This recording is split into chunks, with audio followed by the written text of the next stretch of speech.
How's it going, everyone? In today's video, I'll show you on how you can add a contact and start a chat in TeamSpeak. So the first thing that you want to do is to just head over to your account's dashboard, and off the get-go, we have the add contacts option. So just go ahead and click on the add contacts button right here, and then you could simply enter the username of your specific contact. But in my case, since I don't have an actual contact on TeamSpeak, I'm just going to navigate through one of the popular servers out there.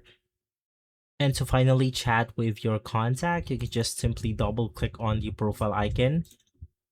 And then right after, it allows us to message that specific person.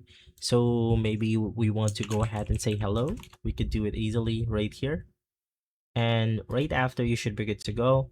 So if this video has been helpful, leave a like, subscribe, and follow us for more videos like this. Thanks for watching.